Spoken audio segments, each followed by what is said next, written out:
Alright, this week on the final reel, I want to pay tribute to an actor who passed away last week by the name of David Carradine. Carradine was found dead in his hotel room in Bangkok, Thailand, hanging from his closet. Whether it was a suicide or what some are claiming to be a sexual game is unknown at this point, but what I do know is that one of the great talkers of film has died. Carradine is, of course, famous for two major roles. Of course, his excellent roles in the Kill Bill movies, as, of course, Bill, and, of course, his role as Kwai Chang Caine, which he started playing in the 70s in the Kung Fu series, and later in the very popular syndicated Kung Fu The Legend Continues, which was huge here in Canada.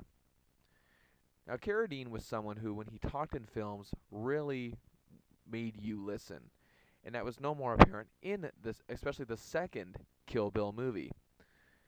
Now, for some reason, whenever Carradine was speaking in any project he did, be it film or television, you just had to listen. You didn't know what it was. Maybe it was the sound of his voice. Maybe it was the words he was saying. Either way, David Carradine made you listen.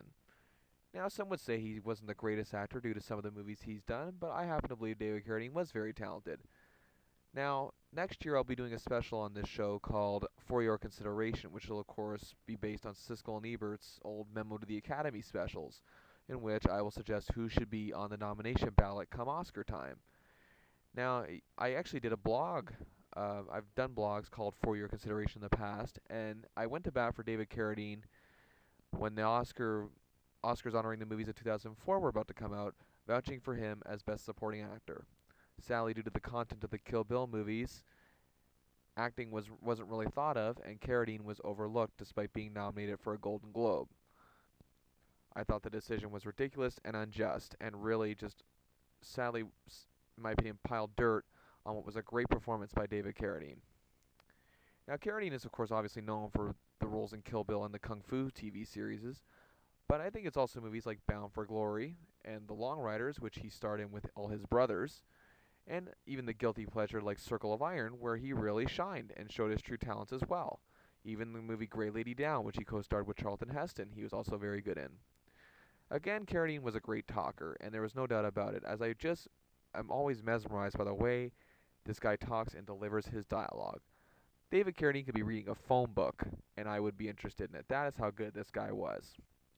While he may be no Henry Fonda, Marlon Brando, or Robert De Niro, David Carradine was still great at what he did, even if his movies themselves weren't always great.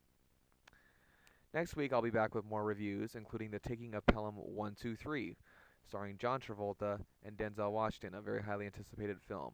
Also, Imagine That, a new family film starring Eddie Murphy. An indie film called Away We Go, starring The Office's John Krasinski. My Life in Ruins with Nia Vardalos and Richard Dreyfuss. And What Goes Up with an interesting cast, including Hilary Duff, Olivia Thirlby, Steve Coogan, and Molly Shannon. That's it for this week's edition of Bill Chasing the Movies. Thanks for tuning in. And until next time, I will be at the movies. Goodbye, everybody.